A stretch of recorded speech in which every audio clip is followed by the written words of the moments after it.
This video is specially for those students who are searching कि 10th के बाद कैसे आपको सब्जेक्ट सिलेक्शन करना होता है और 9th और 10th के स्टूडेंट्स के लिए ये वीडियो वरदान साबित हो सकता है। हम स्टार्ट कर रहे हैं एक करियर सीरीज जिसमें मैं बिल्कुल स्टार्ट से आपको समझाऊंगी कि कैसे आप किसी भी करियर की शुरुआत करते हैं। Hey guys, welcome to the career series of College Mela. Hope you all are doing very well, and if you're seeing this video, that means you are very much awakened about your career. If you're thinking about कि 10th के बाद आपको क्या करना होता है, आपको subject selection लेना होता है, या तो कॉमर्स या फिर आर्ट्स या फिर साइंस ले लें और आपके करियर में बढ़ जाइए, then you are wrong my dear friend. 10th के बाद बहुत सारे ऑप्शंस होते हैं और ये ऑप्शंस इसलिए प्रोवाइड कराए गए हैं एजुकेशन सिस्टम की तरफ से क्योंकि हर कैंडिडेट का जो बैकग्राउंड है, कंडीशंस हैं, वो अलग अलग होती हैं। So let's talk about from the very start कि अगर आपने 10th क्रॉस कर लिया है तो उसके बाद आप क्या करेंगे। I understand most of you know कि आपको साइंस लेनी है, आर्ट्स लेनी है या फिर कॉमर्स फील्ड में जाना है। इन तीनों में से चूज करना एक बहुत बड़ा टास्क हो सकता है, लेकिन यही एक चीज समझ आती है। But there are multiple other options और आप वीडियो को देखिए, आपको इसमें पता पड़ेगा कि अगर आपको बाई चांस फ्यूचर में पढ़ाई नहीं करनी है या फिर पढ़ाई तो करनी है लेकिन जो रेगुलर पैटर्न है उसको फॉलो नहीं करना है, या वो आपके समझ नहीं आ रहा है, या आपकी वो living conditions and work conditions में मैच नहीं कर रहा है, तो what all you can do and how you can get job और you can do other things as you want. तो फर्स्ट थिंग फर्स्ट कि 10th की इंपॉर्टेंस बहुत ज्यादा क्यों है। कुछ लोगों को आपने कहते हुए सुना होगा कि अरे बेवकूफ बनाते हैं, ऐसा कुछ नहीं है, 10th के बाद भी आपको बहुत काम करना पड़ता है। यस, आपको काम करना पड़ता है, बट रिमेंबर 10th आपको एक बेस देता है। 12th is the stronger foundation, but जो मेन डायरेक्शन है ना वो वहीं से स्टार्ट होती है जो कि है 10th। मान लीजिए आपने 10th में आर्ट्स ले लिया, लेकिन आप 10th के अंदर आर्ट्स लेने के बाद 11th और 12th करने के बाद में आप ये कहते हैं कि नहीं मुझे तो ना डॉक्टर बनना है। Now you can't become a doctor because आपने शुरुआत में ही एक ऐसा पाथ ले लिया था जो उस मेडिकल फील्ड की तरफ जाता ही नहीं है। इसलिए 10th is the base of your career path. जब आपके 10th में मार्क्स आते हैं तो 10th में मार्क्स के बाद में आपको ये कहा जाता है हाई मार्क्स आए तो आप साइंस लीजिए, या फिर लो मार्क्स आ रहे हैं तो आप कॉमर्स में या फिर आर्ट्स में जा सकते हैं। तो this is a myth, you do not fall into this trap. आप अपने बहुत सारे पॉइंट्स होते हैं उनका ध्यान रखिए कि आपका इंटरेस्ट क्या है, आपका बैकग्राउंड क्या है, आपको किस तरीके के फील्ड में अच्छा लगता है काम करना, और आपका जो भी थॉट है आपके फ्यूचर को लेकर कि आपको किस तरीके का लाइफस्टाइल मेंटेन करना है विच इज रियलिस्टिक। हो सकता है हर एक का शौक हो कि आपको अंबानी बनना है, मीडियम फैमिली से बिलोंग करते हैं और आप ये सोचते हैं कि मैं तो सडनली अंबानीज की फैमिली जितना या अडानीज जैसा बन जाऊंगा, तो ये एक बहुत ही अनरियलिस्टिक गोल है। Yes, you can do it, but आपको स्टेप बाय स्टेप आगे बढ़ना है। 10th में सिलेक्शन कर रहे होंगे अपने सब्जेक्ट का तो आपको बहुत सारी चीजें सोच कर रखनी है। आपको मेडिकल फील्ड अच्छा लगता है, या आपको मैथ्स पसंद है, या आपको हिस्ट्री में या ज्योग्राफी में इंटरेस्ट है, आपको आर्किटेक्चर में मजा आता है, या आपको मेडिकल फील्ड अच्छा लगता है, आपको हॉस्पिटल में काम करना अच्छा लगता है। There are thousands of career और आपको उन्हीं के हिसाब से सिलेक्शन लेना होता है। तो आप इस चीज के अंदर ध्यान रखिएगा कि आपको फ्रेंड्स को फॉलो नहीं करना है, आपको किसी के प्रेशर में नहीं आना है, बट एक रियलिस्टिक गोल बनाकर आपको अपना सब्जेक्ट सिलेक्शन करना है। तो फर्स्ट तो आपको ये पता ही है कि आपको या तो साइंस लेनी है, या आर्ट्स लेना है, या फिर कॉमर्स लेना है। साइंस के अंदर दो पाथ होते हैं, इधर आप बायो की तरफ जा रहे होंगे, उसके अंदर physics, chemistry and biology subject आएगा, जबकि अगर आप मैथ्स लेना चाह रहे हैं तो उसके अंदर फिजिक्स, केमिस्ट्री के साथ मैथ्स आते हैं। तो ये एक कोर सब्जेक्ट होते हैं। उसके अलावा एक ऑप्शनल सब्जेक्ट भी होता है, तो उसके अंदर आप कोई और सब्जेक्ट भी ले सकते हैं।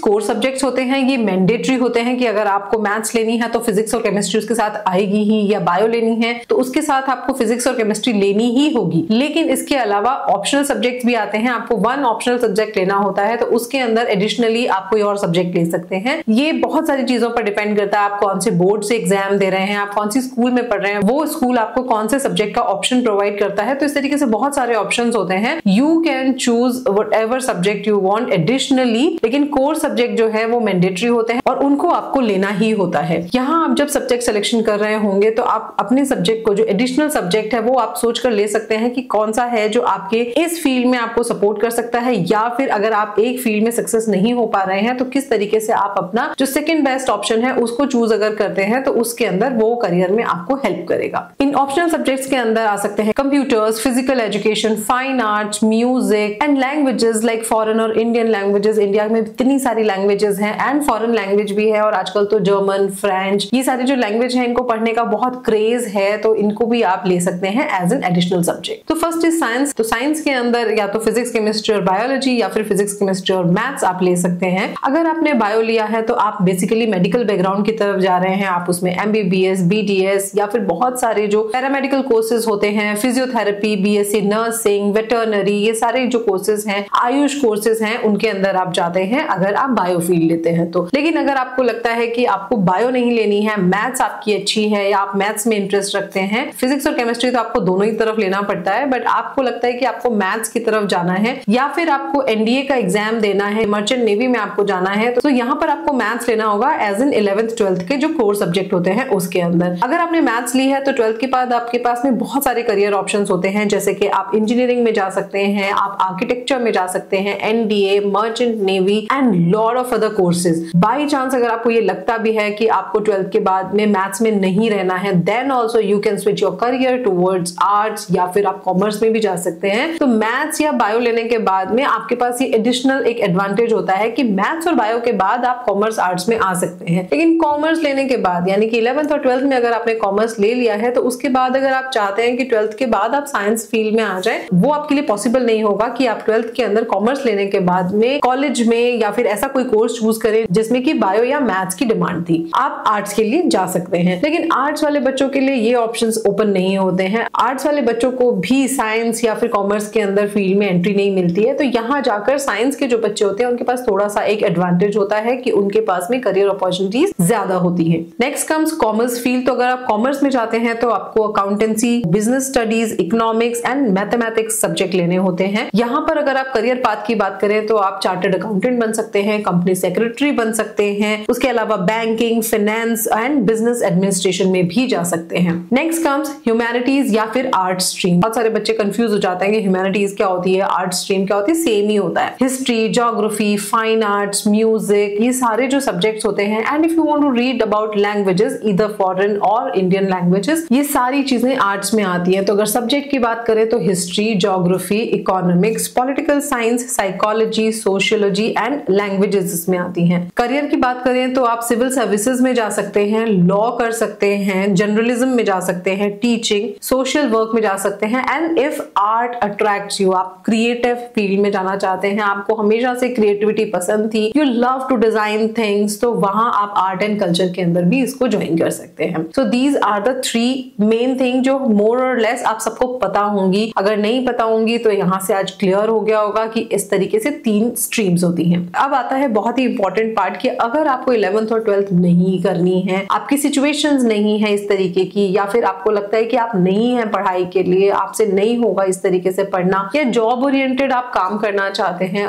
तो आपके पास ऑप्शन आता है वोकेशनल कोर्सेज का। वोकेशनल कोर्सेज में आते हैं डिप्लोमा कोर्सेज, ITI के कोर्सेज या फिर सर्टिफिकेट। डिप्लोमा जो होते हैं ये 2 इयर्स के होते हैं, ये जॉब ओरिएंटेड होते हैं। आप जिस भी फील्ड में डिप्लोमा करना चाहते हैं उस फील्ड में आप डिप्लोमा कीजिए और उसके अंदर आपको जॉब मिलती है। Remember even short service commission में या फिर पब्लिक सर्विस कमीशन होते हैं, इनके अंदर भी आपको इस तरीके की जॉब मिल जाती है। ये जॉब बहुत हाई पेइंग नहीं होती है। आप समझ सकते हैं कि बहुत कम स्टडीज के बाद में आपको ये जॉब्स मिल रही हैं, तो आपका एक्सपीरियंस भी बहुत ज्यादा नहीं होता है इन सेक्टर्स के अंदर, तो आपको उतनी जॉब अपॉर्चुनिटीज नहीं मिल रही है और आपको इतनी लर्निंग नहीं हुई है, तो यहाँ पर सैलरी आपकी कम रहती है। बट बहुत सारी सिचुएशंस ऐसी होती हैं जिसमें आप फर्दर स्टडीज को परस्यू नहीं कर सकते हैं, तो उस कंडीशन के अंदर वोकेशनल कोर्सेज में डिप्लोमा कोर्सेज आपके लिए एक बहुत अच्छा करियर ऑप्शन हो सकते हैं। डिप्लोमा में आप इंजीनियरिंग में डिप्लोमा कर सकते हैं, टेक्नोलॉजी में डिप्लोमा कर सकते हैं, हेल्थ केयर में डिप्लोमा कर सकते हैं, IT सेक्टर में डिप्लोमा कर सकते हैं, और ये सब करियर ओरिएंटेड या फील्ड ओरिएंटेड डिप्लोमाज होते हैं। ये आपको बहुत जल्दी आगे बढ़ा सकते हैं अपनी जॉब के अंदर। स्टार्टिंग सैलरीज बहुत ज्यादा अच्छी तो नहीं होंगी, लेकिन अगर आप अपने काम में बहुत एक्सपर्ट होते जाएंगे धीरे धीरे, then it can make you successful immensely. Completely मेहनत के ऊपर डिपेंड करता है कि आप कितनी मेहनत करके अपने काम के अंदर कितना अच्छा सीख पाते हैं। Next comes ITI। ITI में आते हैं इंडस्ट्रियल ट्रेनिंग इंस्टीट्यूट। बहुत सारे लोग IIT और ITI में भी कंफ्यूज रहते हैं। IIT is the Indian institute of technology. ये इंजीनियरिंग के कॉलेजेस होते हैं, इंडिया के जो बेस्ट कॉलेजेस हैं ये वो होते हैं। लेकिन ITI जो इंस्टीट्यूट्स होते हैं ये डिप्लोमा के लिए या फिर सर्टिफिकेट्स के लिए होते हैं, पॉलिटेक्निक कॉलेजेस होते हैं बेसिकली ये, और आपको स्पेसिफिक फील्ड के अंदर एक्सपर्ट बनाते हैं प्रैक्टिकली स्किल्स प्रोवाइड करके। Next comes certificate. डिप्लोमा से भी छोटा जो कोर्स होता है वो सर्टिफिकेट कोर्स होता है, इधर 6 मंथ्स का या फिर 1 ईयर का कोर्स होता है। और सर्टिफिकेट कोर्सेज भी डिप्लोमा की तरह ही होते हैं, बट टाइम ड्यूरेशन कम होता है, स्पेसिफिकेशन थोड़ा कम होता है, सैलरीज इसकी डिप्लोमा के कंपैरिजन में और कम हो जाती हैं। Again depending on the situation, आपके ऊपर डिपेंड करता है आपके पास कितना टाइम है, कितनी आप मनी खर्च कर सकते हैं, या किस तरीके से आप सिलेक्शन ले सकते हैं, इवन गवर्नमेंट के भी कॉलेजेस होते हैं जिनमें डिप्लोमा वगैरह कराया जाता है, तो आप उनके लिए भी अप्लाई कर सकते हैं। मनी फैक्टर बहुत लो हो जाता है क्योंकि ज्यादा पैसा नहीं लगता है गवर्नमेंट इंस्टीट्यूट्स के अंदर। Although certificate and diploma courses की फीस बहुत ज्यादा नहीं होती है कंपेयर टू डिग्री कोर्सेज, लेकिन अगर आप प्राइवेट कॉलेज में एंट्री ले रहे हैं तो थोड़ा बहुत तो आपको पे करना पड़ता है। तो ये आपको अपनी सिचुएशन के अकॉर्डिंग देखना होगा कि how much you can afford as a fees. तो गवर्नमेंट की तरफ से बहुत सारे वोकेशनल कोर्सेज कराए जाते हैं और उसके बाद में जॉब की अपॉर्चुनिटी भी दी जाती है। आप इन कोर्सेज को कर सकते हैं। गवर्नमेंट इंस्टीट्यूट के नाम नीचे डिस्क्रिप्शन में डालने की कोशिश करूंगी if you want to apply for those institute, और even if you want to search, तो आप देखिएगा कि किस तरीके से पॉलिटेक्निक कॉलेजेस या फिर जो डिप्लोमा कोर्सेज होते हैं या वोकेशनल कोर्सेज होते हैं वो कराए जाते हैं और कैसे आपको जॉब अपॉर्चुनिटीज उसके अंदर मिलती है। डिप्लोमा के अंदर ना बहुत सारे कोर्सेज होते हैं, जैसे पॉलिटेक्निक डिप्लोमा हो गया, इंजीनियरिंग फील्ड के अंदर जो होते हैं वो, या फिर हेल्थ केयर में पैरामेडिकल के अंदर डिप्लोमास हो गए, नर्सिंग, फिजियोथेरेपी, लैब टेक्नोलॉजी, इन सब के अंदर। हालांकि मोस्टली ये 12th मांगते हैं, लेकिन 10th के लिए भी काफी सारे कोर्सेज अवेलेबल होते हैं। Diploma in education, diploma in design, diploma in hotel management, diploma in computer applications, ऐसे करके बहुत सारे अनगिनत डिप्लोमास हैं। डिफरेंट कॉलेज में सर्च कीजिए, आपकी रिक्वायरमेंट के अकॉर्डिंग, आपके घर से आपकी दूरी के अकॉर्डिंग, फाइनेंसेस के अकॉर्डिंग आपको ये सारी चीजें बैलेंस करके फिर देखना है कि what you can join for career. This video was all about कि आप 10th करने के बाद में किस तरीके से सब्जेक्ट सिलेक्शन लेंगे, या तो आपको आर्ट्स लेनी होगी या फिर साइंस लेना होगा या कॉमर्स। और अगर आप तीनों ही सब्जेक्ट नहीं लेना चाह रहे हैं, आगे पढ़ना नहीं चाह रहे हैं, जॉब ओरिएंटेड लेना चाह रहे हैं, तो you can go for vocational courses, diploma, certificate या फिर ITI के कोर्सेज आप कर सकते हैं। डिफरेंट पॉलिटेक्निकल कॉलेजेस होते हैं, उनमें जा सकते हैं। And I myself have seen so many people जिन्होंने पॉलिटेक्निक कॉलेज के अंदर गए और उन्होंने वहां से अपनी एजुकेशन ली and now they are working with the jobs और अच्छा खासा अर्निंग चल रही है। तो आप इस चीज को ध्यान रखिए कि आपको अब किसी भी करियर को चूज करने से पहले एक्सप्लोर करना है as much as you can.